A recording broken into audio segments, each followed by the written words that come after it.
Malemda lariba pot khudimaki mamaldagi hena chawba file ama akoina khanba ngambra masi Russia da Google da thokibaduni Russian gi court amana Google da yamna chawba $decillion kun fine tokre masi gi finance YouTube da Russia gi lebaki channel simprok tawbagi tamaktani Madubu Sorakna Yamba Malemgi GDP na Sumnadangi $1 trillion Kaktani. Masipunama asi Governor Pro Government Oina Kanaraba Sargrat TV Yauna Russian gi media channel Trate blog Tawatagi Hokivani. Russia na masibu makogi propaganda Tingnaba Honaba Amo Oina Uki Amusung Logi Oibathop Akaki.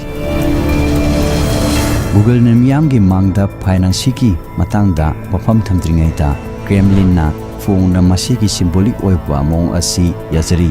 makoina masibu Google da pausel ama oina ui madudi makoigi media da akaiba piroidabani masagi astronomy file asi piba ngamloidaba amani amasung masi symbolic oina lawi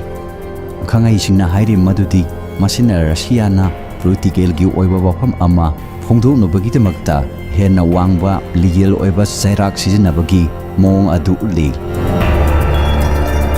masi Russia na Google da fine tokiba si ahan banate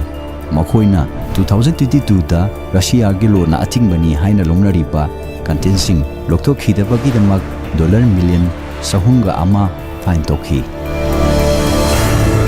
fiba masina content moderation gi wato sing da tech giant sing gi mayukta government sing na lanthenari ba si Malemgi oina hengalakliba train ama oina uli hariba company singa si hengalakpaga luina na lebak singna akanba sana kangrun sing sana hali file asigi matangda Google na official oina waham amada phongtoktri 2022 da Ukraine lakthena khiba matungda makhogi Russian singi subsidiary na bankruptcy lokthokhi amasung commercial operation sing tingki Pressure asi lerabasu Google gi malem gi oina yoba ngamba amasung resourcing asina file asina makoida yamna sauva safu tawroi haina lowri adum oinabok masina content control gi tungan ba approaching leiva leibak sing da tech company singna thenari ba khudong sada ba singadu phongdokli masigi fiba masina maroi ba wahang kya tholaglei masina internet ki tunagi damak Kari hairi bage